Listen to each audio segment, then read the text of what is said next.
Ustava Republike Slovenije v 42. členu pravi o pravicah do zbiranja in združevanja.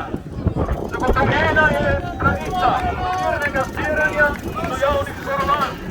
Vsakdo ima pravico, da se svobodno združuje z drugimi. Tako